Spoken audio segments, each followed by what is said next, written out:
Discover the advantage of unlimited access to all the stories and resources from IBJ and inside Indiana business. From insights to inspiration, business leaders rely on the IBJ for all things Indiana business. Start your $1 a week trial now at ibj.com/trial offer.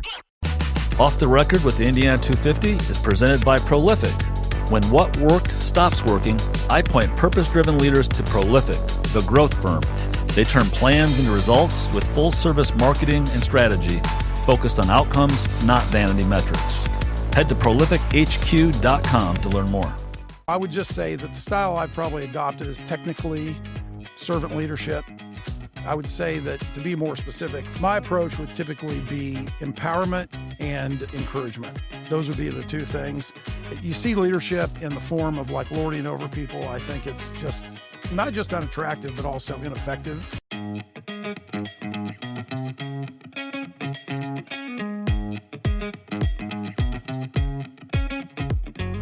Welcome to Off the Record, a podcast featuring leaders on IBJ Media's Indiana 250 list. I'm Nate Feltman, CEO of IBJ Media, which publishes the Indiana 250, a list of the most influential business people in Indiana.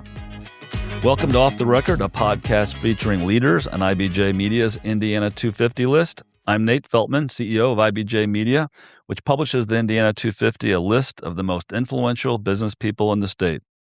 Today, I'm joined by Brad Benbow, the chairman and CEO of Prolific, a fast-growing media, marketing, and growth strategy firm that blends Brad's business acumen with his faith-based leadership. Brad describes Prolific as a hybrid between a management consultancy and an ad agency. It's a formula that has worked very well. Prolific, or its portfolio companies, have appeared on the Inc. 5000 list of fastest-growing companies for 8 years in a row. The payoff for a business journey that began for Brad back in 1987, not long after he graduated from Wabash College with a degree in economics. Brad joined advertising agency Ackerman McQueen in Dallas soon after graduating, and then he and a partner started Rudder Communications Network, which worked with local businesses to affordably advertise on cable TV, giving them exposure on national networks like CNN and ESPN. He later exited Rudder in 2005 when he sold to Comcast. Brad then co-founded JDA Worldwide, a full-service marketing agency built to serve national brands. JDA grew by launching new companies like Conquer, a standalone media agency, and acquiring others like Chernoff Newman, a South Carolina-based public relations and issues management company that Prolific bought in 2019. That's also the same year that Brad started Prolific and brought JDA and other portfolio companies under the Prolific umbrella. Brad has become an expert at forging partnerships that produce tangible results, like the Prolific Growth Summit, an event that launched in 2025 as part of the Rally Conference here in Indianapolis. Prolific arranged for the first day of Rally to be covered nationally by Fox Business Network. Brad's company also brought in national speakers, including Hobby Lobby CEO David Green and Goldman Sachs Managing Director Heidi Cruz. Brad is also behind an effort to attract more Israeli companies to Indiana through a partnership with Iron Nation, an Israeli venture capital fund. Closer to home, Brad and his wife Julie started the Benbow Family Legacy Grant, which provides financial assistance to people and organizations that support children in crisis. Brad's also the co-author of Spiritual Graphics, a 2022 book about how faith influences consumption and how companies can reach faith-centric households. He serves or has served on the boards of Answers in Genesis, Big Life, and InvestQ. He's also one of the original Centurions from Chuck Colson's Center for Christian Worldview. Brad, welcome to Off the Record podcast, and thanks for being with me today. Yeah, thanks for having me, Nate. Well, I've been looking forward to this conversation for a while, and of course, Prolific is the sponsor of our podcast, which we greatly appreciate. But I want to start out like I do with all of our guests, which is kind of getting started at the very beginning when you were growing up and where you were growing up and what was life like as a young Brad. Yeah, well, you can imagine. I grew up in Muncie, Indiana, and it was sort of just classic in that my dad was a state champion with the Muncie Bearcats in 1951. So sort of like a page right out of Hoosiers, only when the big school wins. Yeah. And growing up in Muncie was fantastic. My mom was a school teacher. We were sort of like the classic American family, it was there was something special about this Indiana experience that is hard to explain to people around the country because we are so inherently rooted here. Yeah. In ways that it's very similar to the agriculture, right? Like, or the fields that were adjacent to where I grew up, is that the rooting is a real thing. And, that's probably why we're still here. Yeah. I identify with that for sure and agree with you. So was Wabash College, where you ended up going, was that always in the picture? Did you have a family member that went to Wabash, or how did Wabash come into the picture? Well, it's interesting. It was a real bold move for me because most of my family was associated with Butler. I've got an uncle that's somewhat famous in the Butler world, Don Benbow, who a longtime member of the athletic department at Butler, and I think everybody assumed that I would go to Butler and play football and.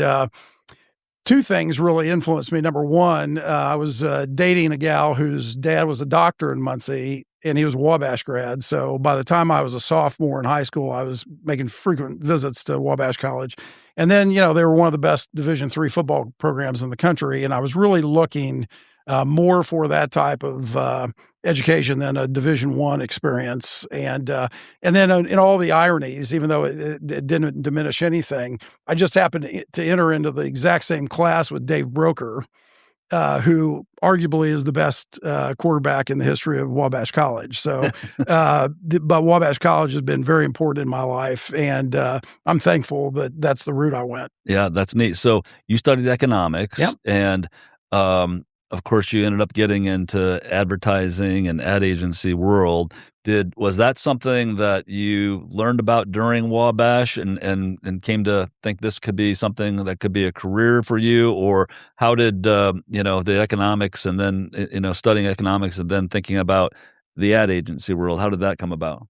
Yeah. So the interesting thing about this is I was 16 when I was introduced to the sort of the advertising world, if you will. Uniquely at the high school that I went to in Muncie called Delta.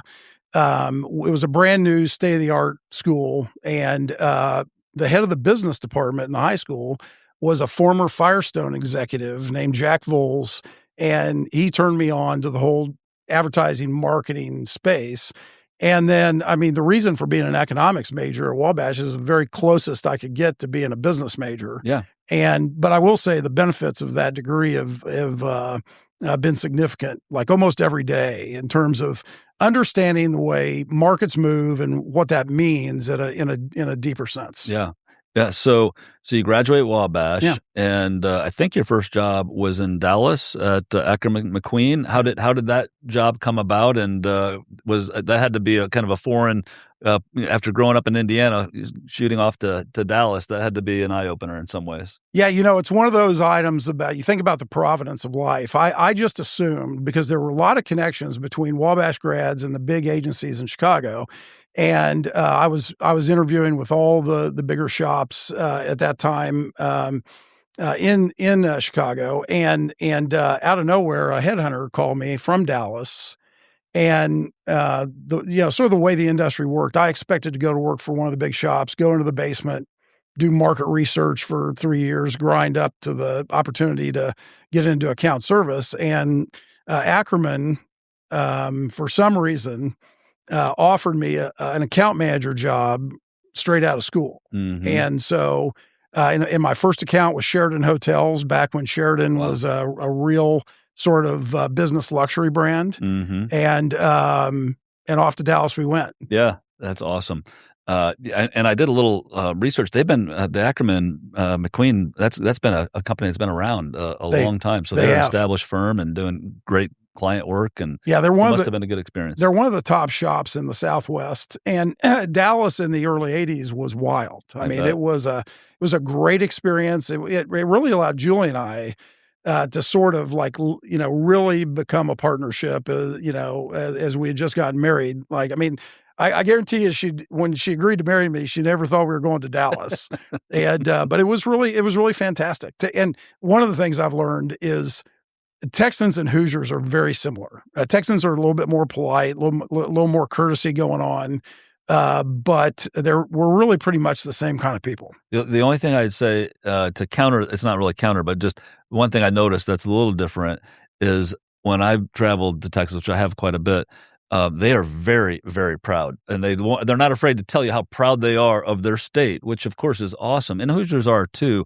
But I noticed, there's the old saying, Hoosier humility. Yeah, I don't see quite as much humility in Texas. They're just very they're of course polite, but they're very outgoing and proud too. I think it's a great observation. Yeah. I think the same way.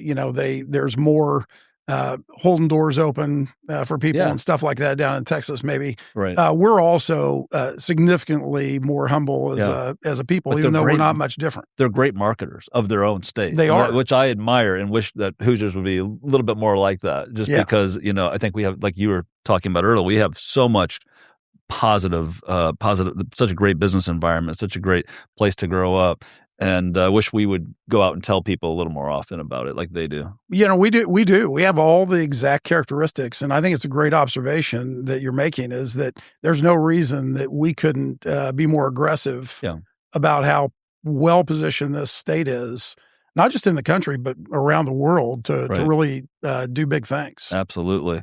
So you're at Ackerman McQueen. At some point, you must have decided you're going to go out on your own and start something new, because you started Rudder Communications Network with a partner, and it was kind of simultaneous timing-wise with the growth of cable television.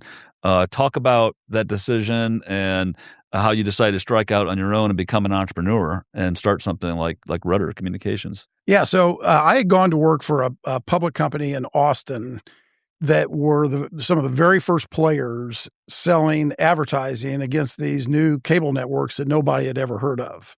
And so anyway, I'm negotiating market rights in Los Angeles one day, and literally the cable exec said, here's a small market that you're probably not interested in. And it was Muncie, Indiana. Is that right?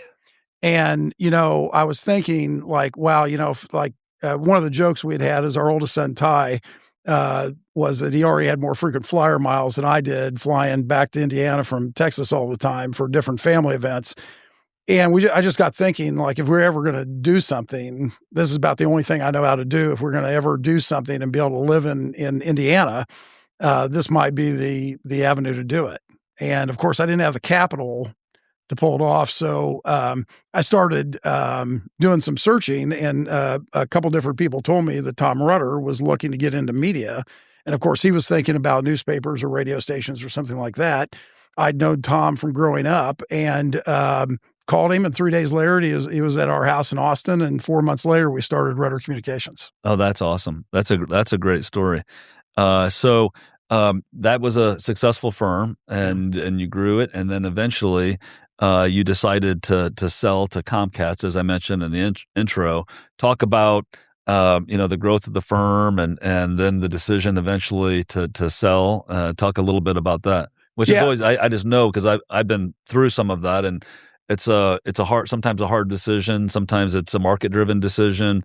There's lots of reasons why, once you're growing, you'd say, okay, this is the right timing-wise. It's time to sell. Well, it's interesting. When we started Rudder, so I'd be in a conversation with somebody like yourself, and I'd be halfway into talking about ESPN and CNN, and they'd say, I'm sorry, what's ESPN?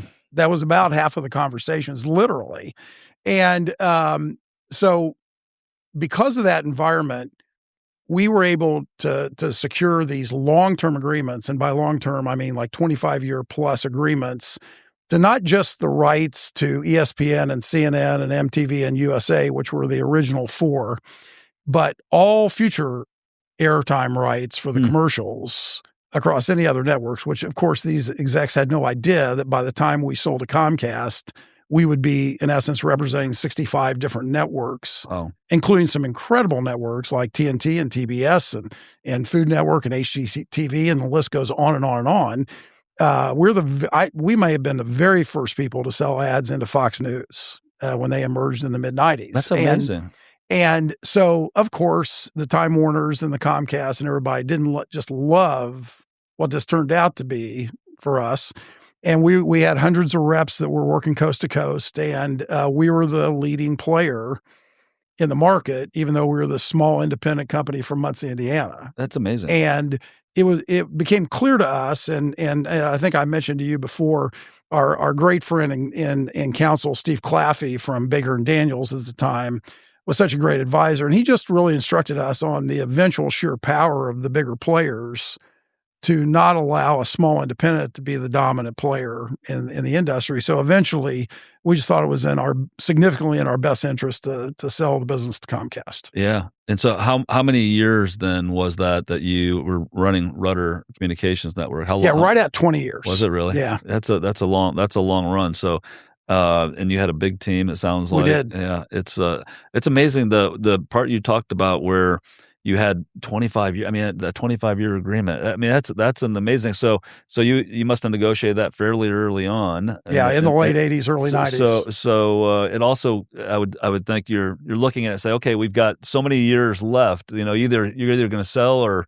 it could get more challenging as you described. That's really fascinating. Well, and the value of the proposition really took off. The first thing that happened is ESPN got Sunday Night Football.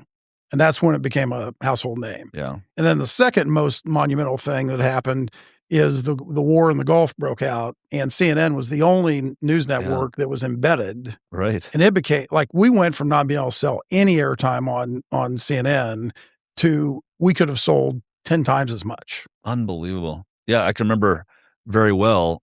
Everybody's watching CNN. Bernie Shaw because that's was there. Yeah, because that's the only network, as you said, that was giving you live shots of what was happening during the Gulf War, the first Gulf War. That's unbelievable. Yeah. Yeah. But the real magic of that business was the ability to take smaller territories and have the demographic targeting that came with each of those networks, because the audience on ESPN was wildly different than USA, wildly different than the Weather Channel, wildly different than MTV. Yeah. So advertisers could really target, and eventually we had, several thousand. That's fascinating. That is really neat.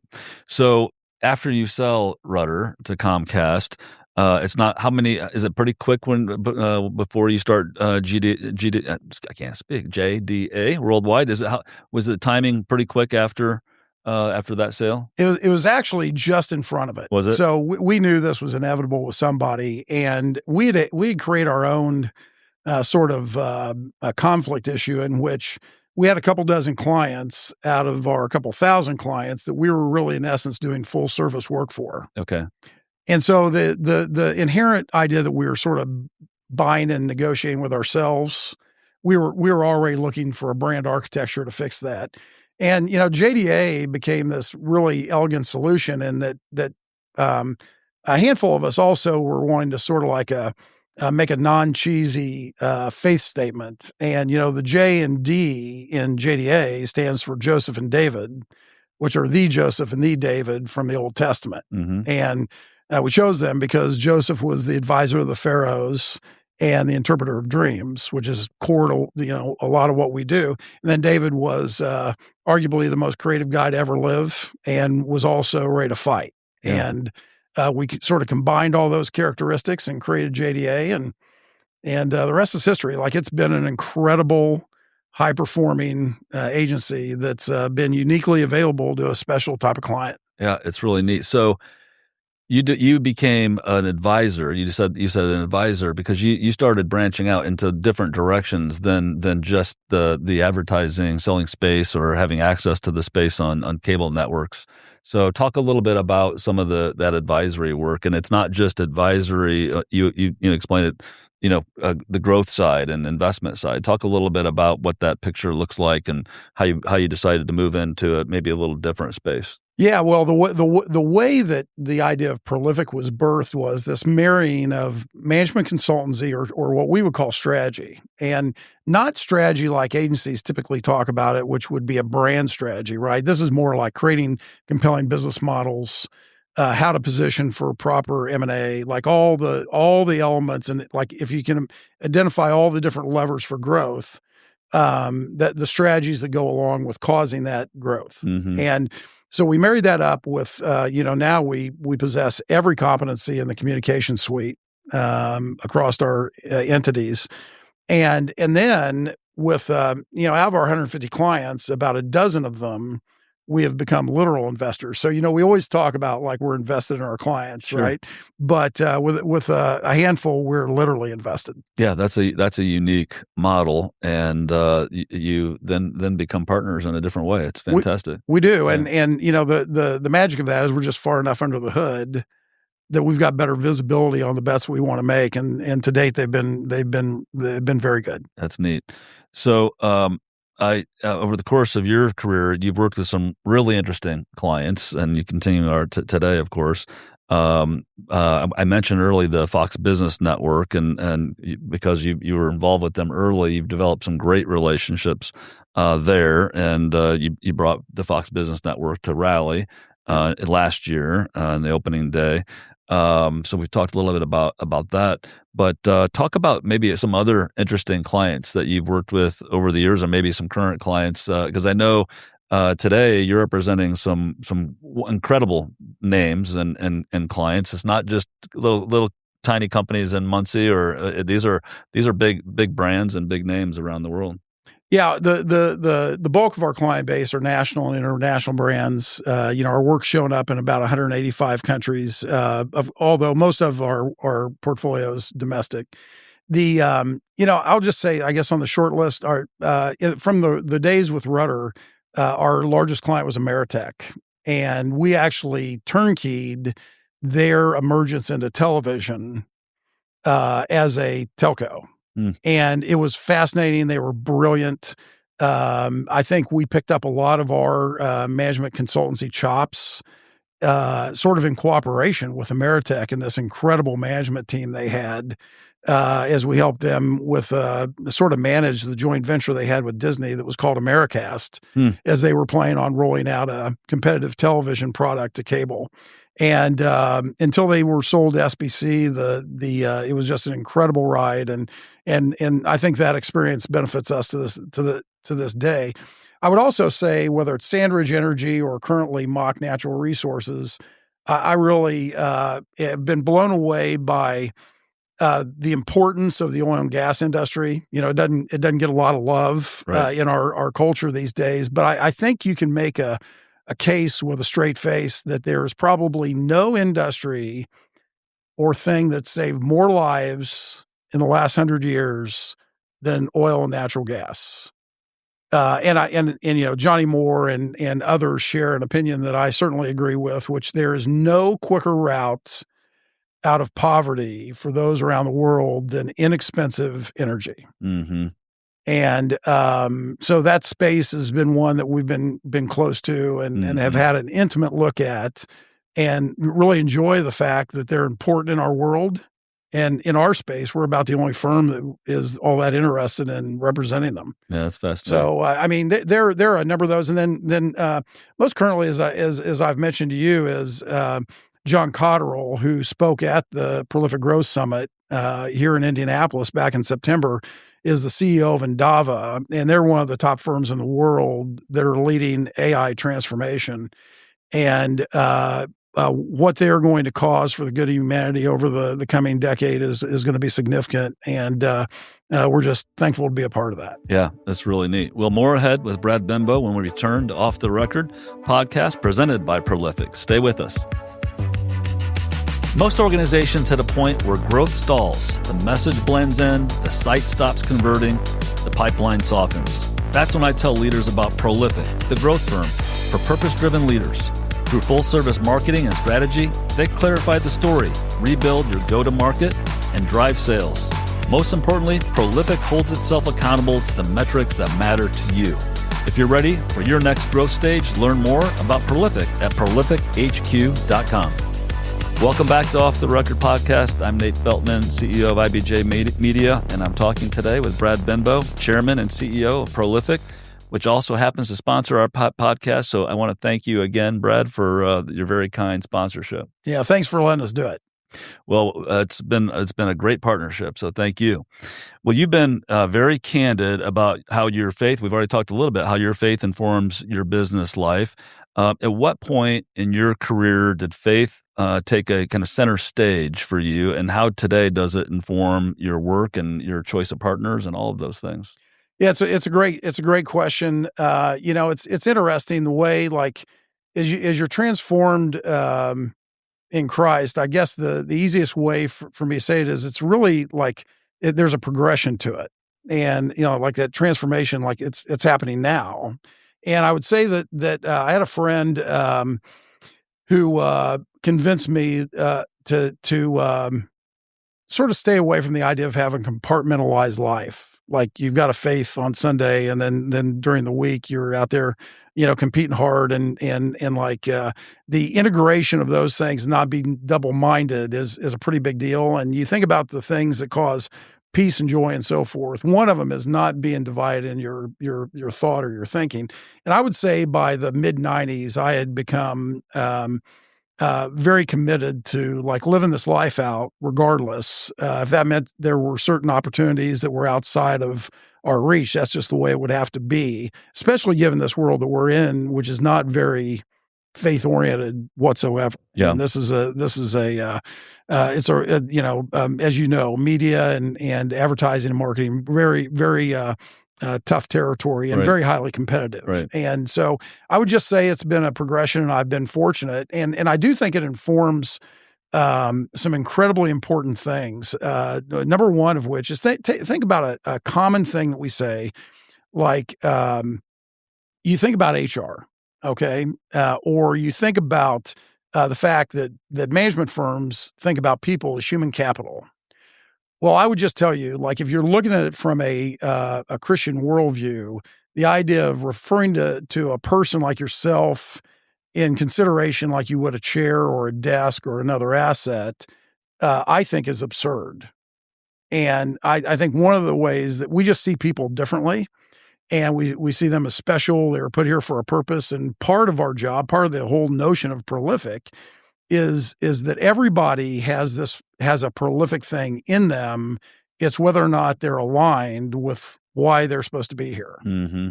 And so that's one way it informs. I think it also informs the way we think about not just our clients, but our people, and like a bigger picture in like not everything is whatever it takes. I mean, we're highly competitive, Sure. but we have limits that would be sort of have guardrails based on our faith. Yeah. Did you grow up with faith being an important part of your life? As a young person, was it something that you said that you kind of came into this understanding maybe a little later? Talk a little bit about how that transition happened for you, if it did, or if it was something that's always part of your life. Yeah, it's interesting. Growing up in Muncie, like I would say that everybody around me would have, if they were being surveyed by the census, would have said they were Christian. Yeah. Right. I think that was just almost everybody. Like it was just a wild thing to think about in retrospect. But for me, it was just a moment in high school where I came to Christ, and that like I just realized that as a really good student and a good athlete and a number of other things, I was really sort of like more of a phony, because I was starting to venture into all kinds of things that weren't healthy.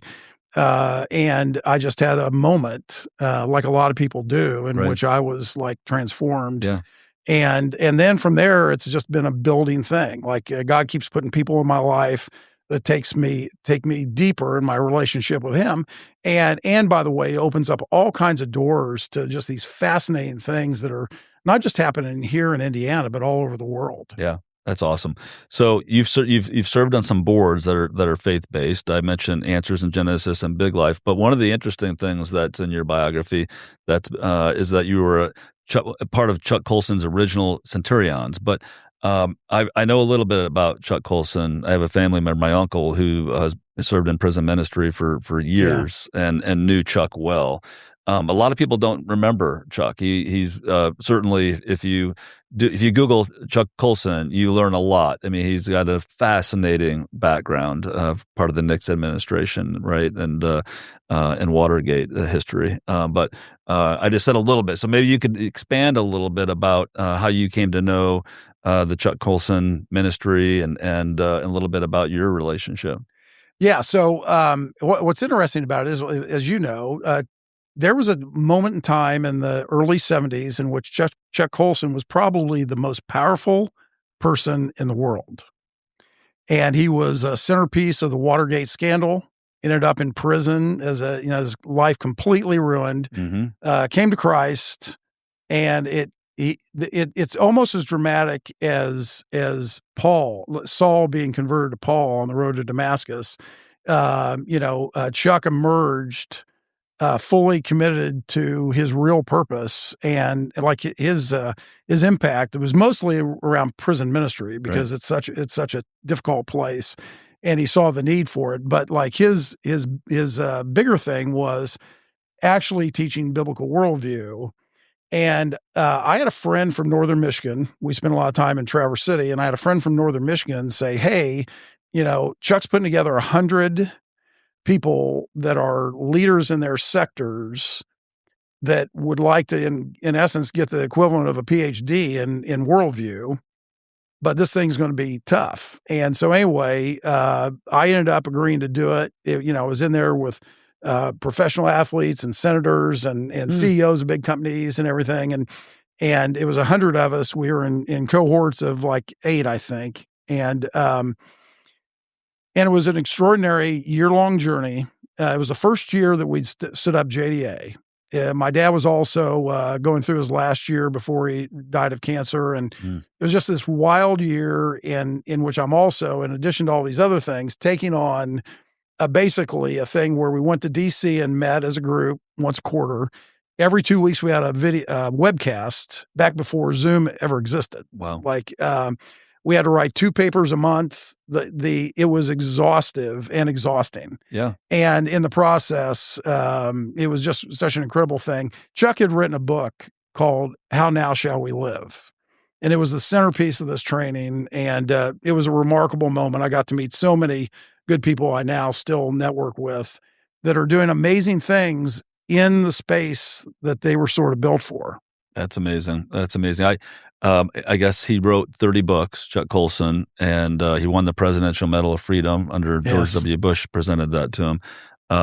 Quite an amazing life. And the amazing part, though, is what you stated, which is he was part of Watergate, and he goes to jail. I think it was for 9 months, and then comes out, a changed man, right? Yes. Yeah. It's quite a story. So I want to talk about the book you wrote a little bit, because you talk about my understanding, but I want to talk a little bit about it. How companies can appeal to faith-centric household. Can you kind of give us a little bit of feel, and maybe the Cliff Notes version of what you wrote about? And I think you co-authored that book with Phil Daniels. Yeah. It was really for writing a book, it's as much fun as you can have. Like writing a book's a pretty arduous task, especially because you always got like 3 full-time jobs in addition to doing that. But we had a blast doing it, and really what we bumped into. It was early on, we recognized that if you think about the advertising and marketing community, we really think about tackling an assignment in 3 sort of buckets. You think about geography, you think about demography, and you also think about a thing we call psychographics. And I would say the non-faith world would throw a thing like faith persuasion into the psychographics. And I would just argue all day long that faith is not a psychographic thing.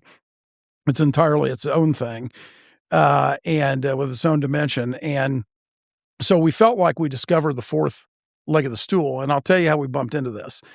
This idea that people make choices based on where they live and their demographic makeup, whether that's their income or their gender or their family makeup, or like all these different demographic factors, or they have certain lifestyle persuasions that lead them to have heavier or greater propensity or less propensity relative to consumption on things. Mm-hmm.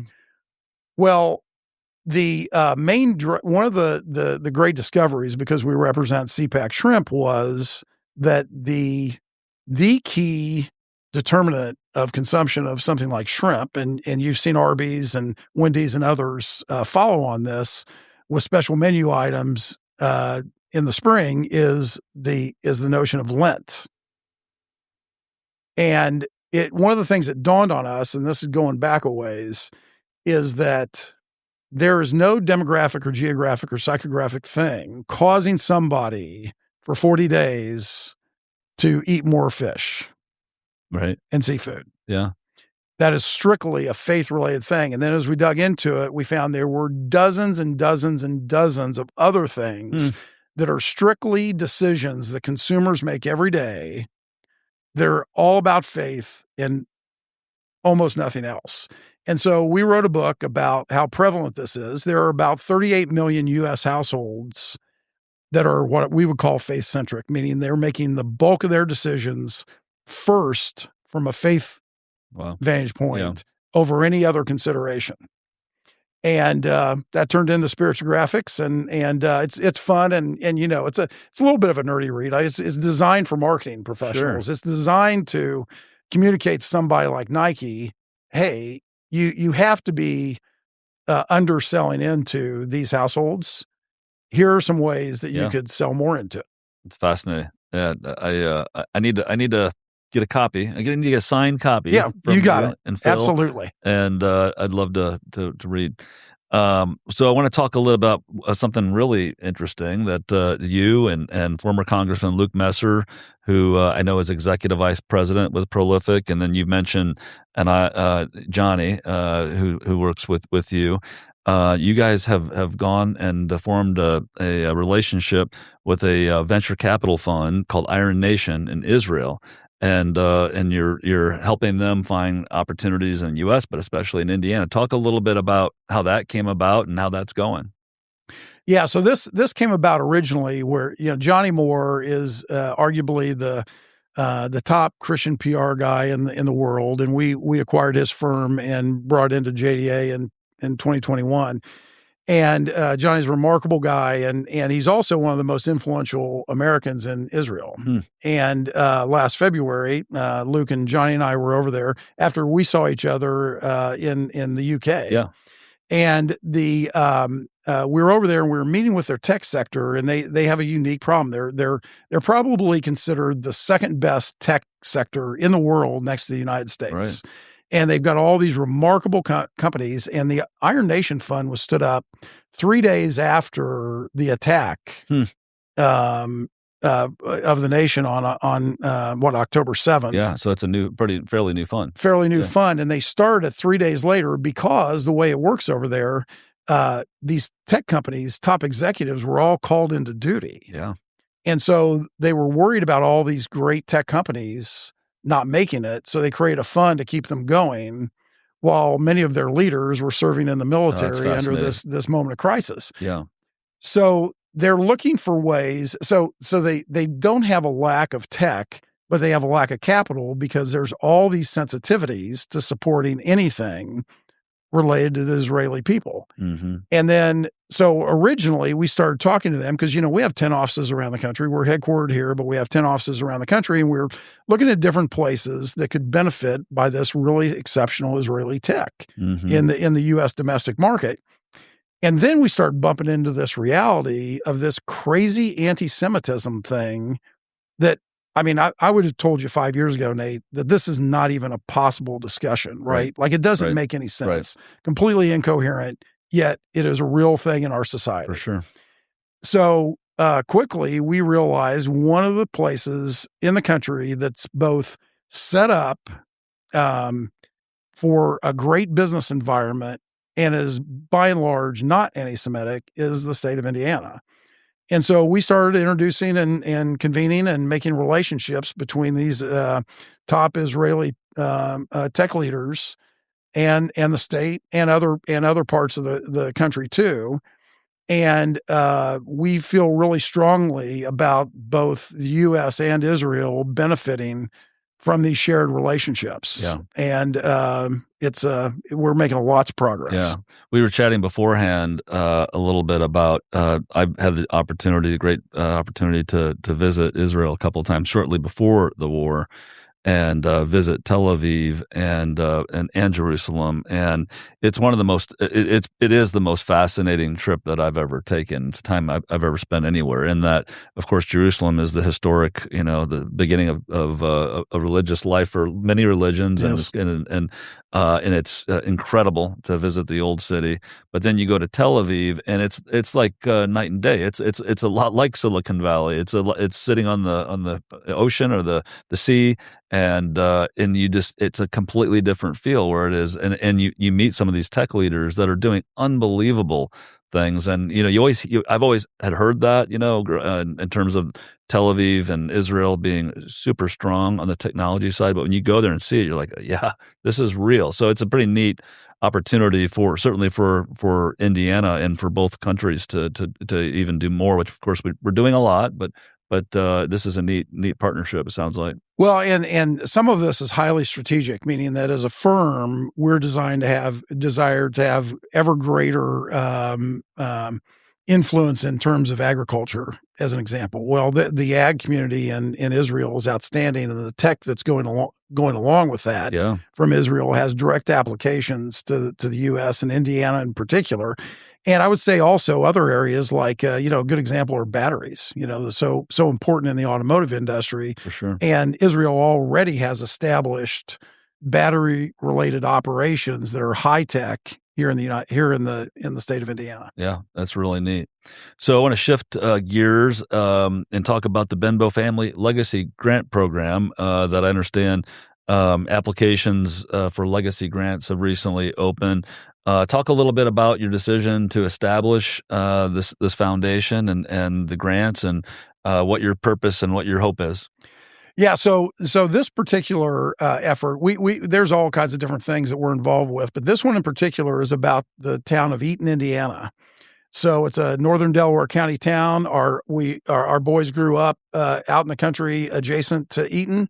They went to Eaton Elementary, and it's one of your classic Indiana cities that's faced a lot of adversity. Mm-hmm. And for us, as we spend time mostly here in Indianapolis and up in Traverse City, Michigan, this is designed to support disadvantaged individuals in the town of Eaton. Neat. And it's sort of like a recognition of how much that town sort of gave to our family. Yeah. And the fact that we want to be helpful for the different things they face. And it's really not a particularly big deal, but I think it is a recognition. It's one of the reasons I'm hopeful about some of the intentions of Governor Braun that he brings to the table with wanting to buoy up these communities that have sort of been forgotten about around the state. And Eaton's one of those little towns with less than 1,000 people that deserve all the support they can get. So that's really neat. Congratulations on doing that. Well, I want to talk a little bit about leadership, and you've had the opportunity to work with many companies over the course of your career, and I'm sure you've seen some great leadership styles, and I'm sure you've seen some bad executive leadership styles. But tell me how you would describe your leadership style and how it's evolved, and maybe you learn from some good behavior and bad behavior like we all have.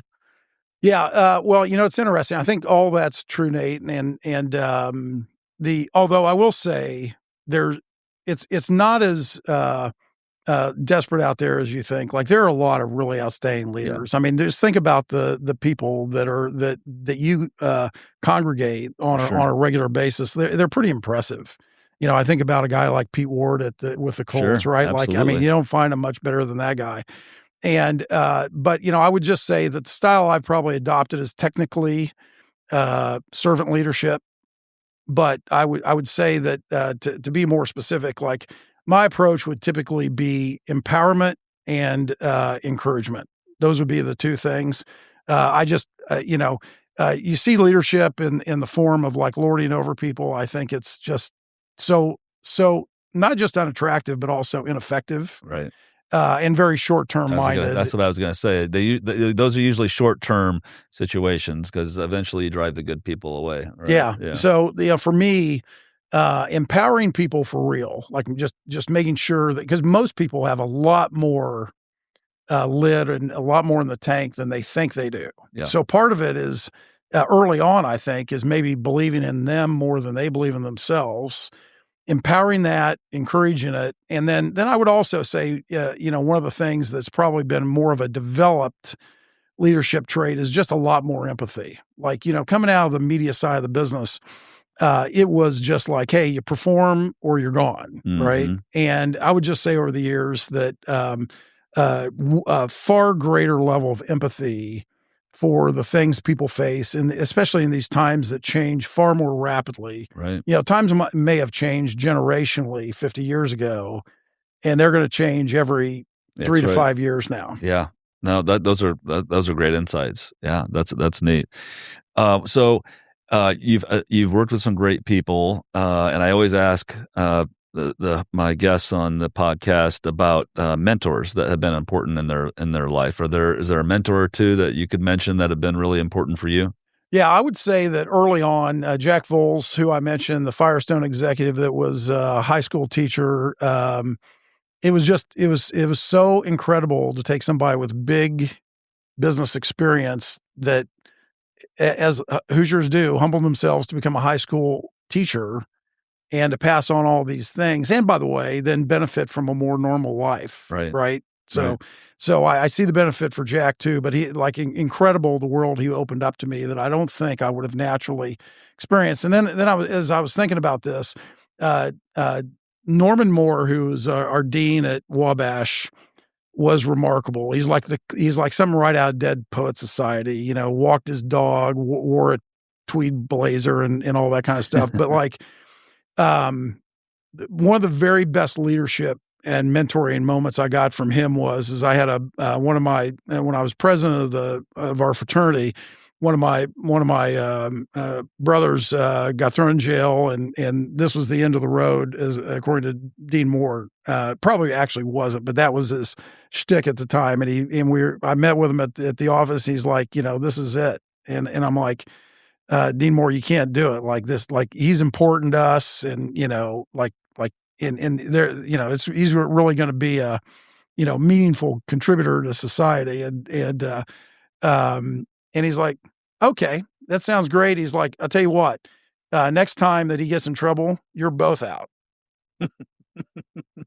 And I'm sure he didn't mean it, but I left his office thinking he meant it. Yeah. And so I do think that Norman Moore was a remarkable leader, and not just me, but crafted thousands of guys coming out of Wabash College that were planning on doing bigger things. Yeah, that's neat. I know so many friends and colleagues who went to Wabash, and they talk about the Wabash Mafia, and it's amazing the number of leaders that Wabash has produced over the years. It's fantastic. So I'm sure the dean that you're mentioning had an impact on a number of them. Yeah. He did, and I will just say that environment.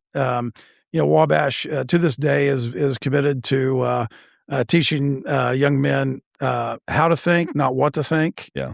Because in the other schools like Wabash around the country, it would be hard for a guy like me, who is a Jesus-centric guy, to emerge out of a place like that. Yeah.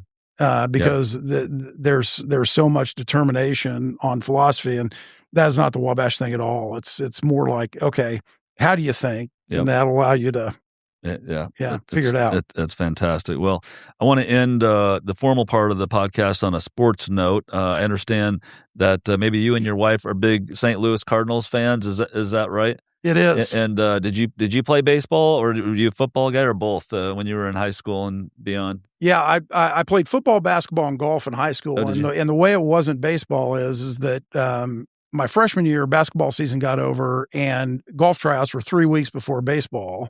I was bored, I mean, you got to remember these days. Yeah. And so I went out for the golf team for kicks and made the varsity. And it's by far the best high school sport. You get out of class almost every day in the middle of the afternoon. You get to go play the best courses in the state. Like there was no go back to baseball, but I do like it's like a dead heat between football and baseball. Yeah. I mean, they're incredible sports. I grew up a Cubs fan in South Bend, of course, watching WGN. So, always had the Cardinals Cubs rivalry. But I was always jealous of my friends that were Cardinals fans because they seem to be in the playoffs and winning and winning World Series championships a lot more, of course, than the Cubs. So I actually still haven't been to Cardinals Stadium. Busch well, we'll have to do that. Is it called Busch Stadium? It's Busch Stadium. Still, yeah. I mean, I need to make it because that's one of the classic, of course, franchises in the world. So. Well, I will say, as a Cardinals fan, my favorite place to watch a ball game is Wrigley. Yeah, it's pretty special, and I've got so many good friends that are Cubs fans, and it's not like the Red Sox Yankee thing, right? It's a lot of fun. Yeah, exactly. And it's just hard to beat. We'll have to make it to St. Louis and Chicago. Yeah, let's do it. Well, Brad, we made it to Off the Record speed round where I ask you some questions. You try to give me a quick answer on some topics that I ask all my guests. So the first one is your favorite movie. Probably A Few Good Men. That's a good one. Favorite place to vacation? It used to be Traverse City, and then we built a place up there. So I'll say Turks and Caicos. Okay. I've not been there. I want to go. Favorite musical artist? Tie between the Eagles and Toby Mac. Nice. What's the first thing you do in the morning? Pray. And title of the last book you read? Just wrapped up reading a book called The Art of Winemaking. Oh, interesting. About how vineyards are cared for. That's interesting.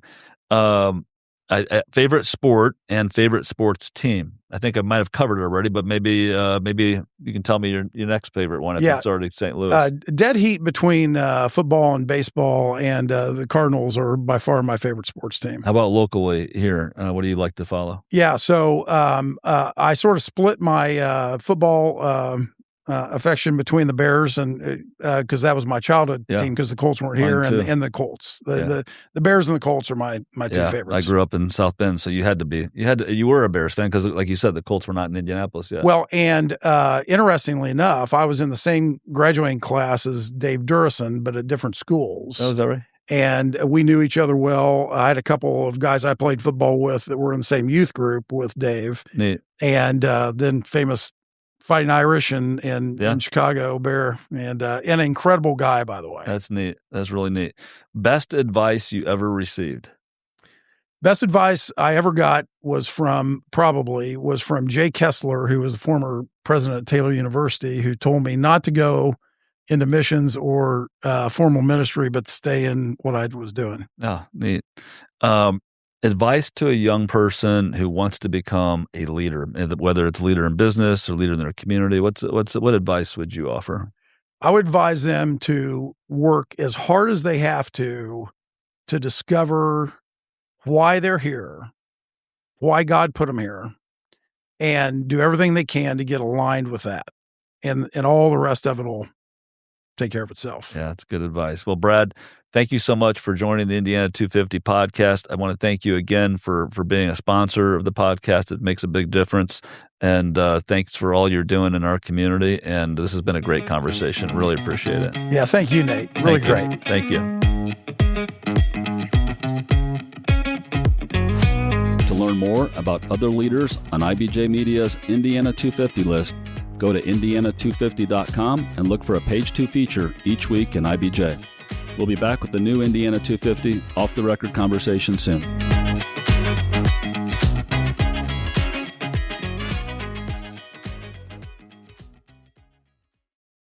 Off the Record with Indiana's 250 most influential business and community leaders is a podcast that peels back the curtain on Indiana's most respected leaders, one episode at a time. Go beyond the headlines and hear the stories of grit and innovation that shape these leaders. Do you want to know who's driving our state forward? This is a must listen. Subscribe and listen wherever you get your podcasts or at ibjpodcast.com. Your commute just got smarter. Turn drive time into growth time. The IBJ Media Podcast Network gives you front row access to leaders shaping Indiana's economy, culture, and future. No filler, just smart, relevant local storytelling you won't get anywhere else. Find all of our shows by searching IBJ Media in your podcast app or visit ibjpodcasts.com.